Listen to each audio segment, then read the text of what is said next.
Hey, tourpreneurs, it's Mitch Bach, and just a quick note before we begin today's episode. Tourpreneur is currently sponsored by Google. We're thankful for their support of our community, and we are offering with them a completely free course helping you unlock the power and potential of Google's Things to Do program, which is specifically helping tour operators add their tours to Google in new ways that gives you new exposure and more direct bookings. To learn more, go to tourpreneur.com/Google. And as always, show notes, more resources, links to our newsletter, our business coaching community, and so much more are available on tourpreneur.com. Now to the episode. Today's episode is brought to you by Checkfront, the booking platform trusted by over 5,000 tour and activity operators around the world. You can start your own free 21-day trial over at checkfront.com.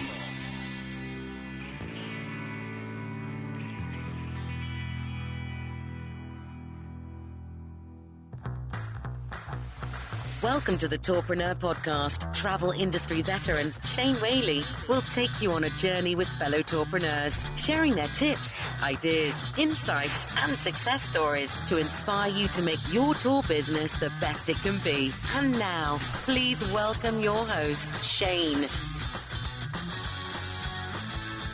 Hi, and welcome to Tourpreneur at Arrival, presented by Checkfront. We're joined by Bryan Bou of Spotin Tours. Spotin Tours. Whereabouts in the world are you based? We're based in Puerto Rico, the beautiful island of Puerto Rico. Fantastic. So, how did you guys get started?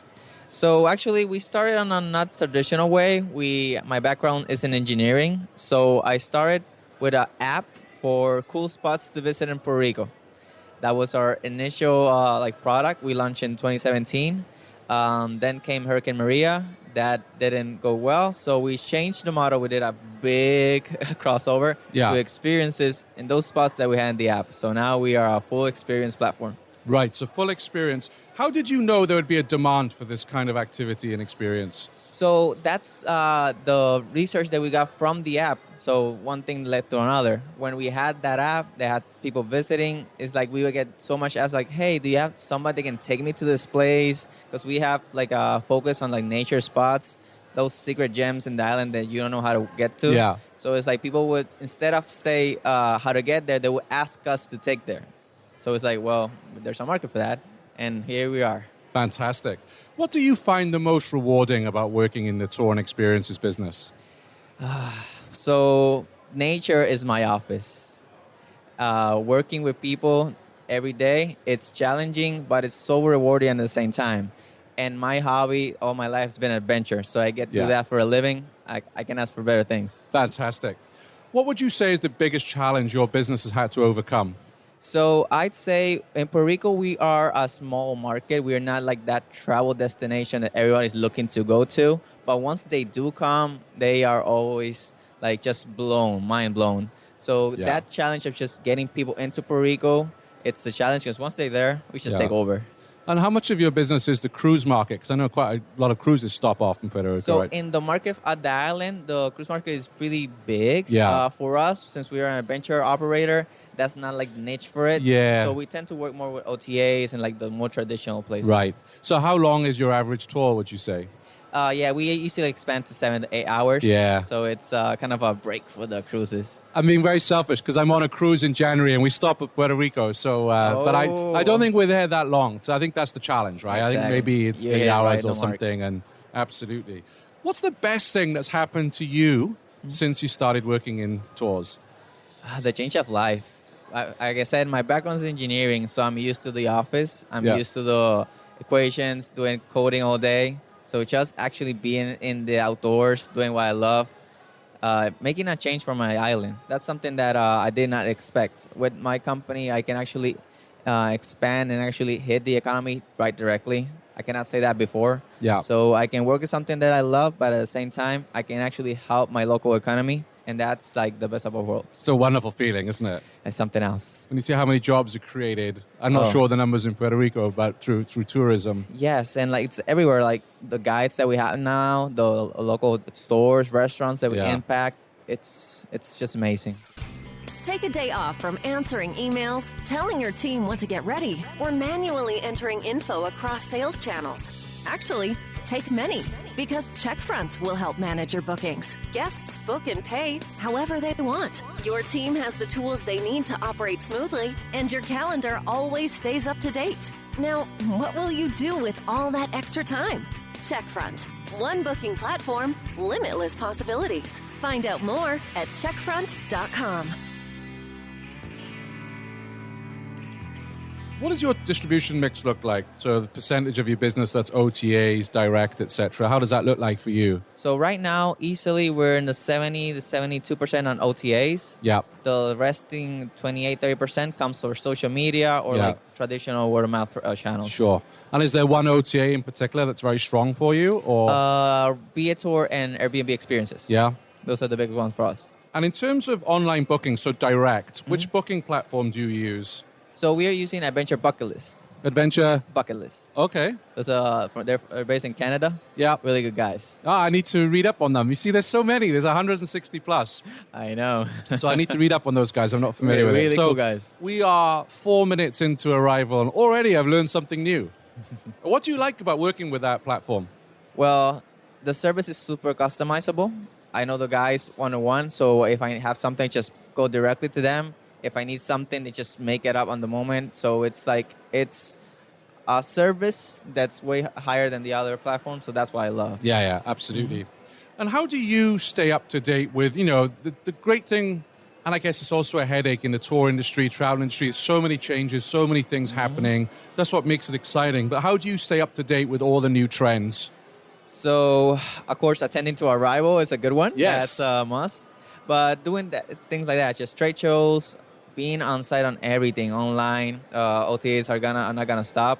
So just researching every day, not just online, but seeing mentors and what other places are going. I was in the ITB conference 2 weeks ago, so just keeping on trend, not just in States but everywhere. Yeah, it's a must if you want to survive in this industry. Yeah. Well, it's great that you get to go to all the conferences because I know it's a lot of money, even Arrival. It's not cheap to come. No. Hotels, flights, food, everything else. But for you get a return out of it? Yes. The ROI is excellent because you just make partnerships, you learn so much, and it opens your eyes. That's the third factor that nobody sometimes pays too much attention, but it opens your eyes to so many things, and that's always a good return. Brilliant. And in terms of your OTA mix, so with it being around 70%, is that something that worries you? Is that something you want to bring down, or are you as a business happy with that? At the moment, we are happy with that. Yeah. That's something that, of course, is OTA business is here for the long term. So we are definitely working to expanding and just getting more direct. Yeah. We're fairly new in the industry. So right now, we're okay with the OTAs having that big of a ground. But definitely, we're looking into expanding and adding more channels that can maybe lower that percentage. And are you directly managing that relationship with the OTA? Yes, sir. What advice would you have then for tourpreneurs out there who are wanting to work with an OTA, they never worked with an OTA before? Are there any tips you could share? Yes, so definitely there's so much OTAs right there. Pick the one that best suits your tour operator activity. I used to just go for everyone. Yeah. Mistake, because then I would put so much time into it, but I would never see the return in bookings. So that's my advice. Just make sure you research the one that actually fit your industry, your expertise, and that's going to be really good for the long haul. Excellent. What is one of the resources you use the most? It could be an app, it could be personal, for productivity or something you use in the business. What would you be lost without? Well, lost without Gmail. I would die without Gmail. Yeah, that's so true. But also, Slack. I use Slack so much. You do? Yeah, for almost everything.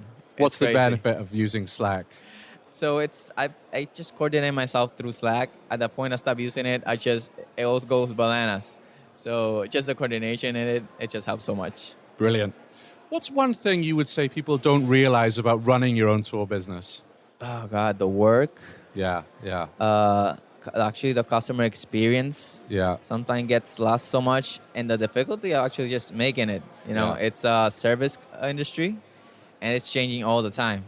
So those are three factors that not everybody thinks to mind. Yeah. What's the best piece of advice anyone has ever given you? And that could be about the tour business or just in your career. I'd say the 80-20 principle. Just focus on those that bring the most to you. So I'd say double down on what you're good at and don't try to cover everything. That's something that I did at the start. Just wanted to do 100 tours in Puerto Rico. I wanted to cover the whole island. Yeah. Big mistake. Then now it's just narrowed down to the top experiences that my clients actually love, that I get the most feedback from, that I get the most bookings from, and just doubling down on what you're good at just works way better. Yeah, that's sound advice. What words of wisdom do you have for other tour operators? Make sure you love what you do. This is an industry that demands a lot. It's always changing. You're working with people. There's so many risks.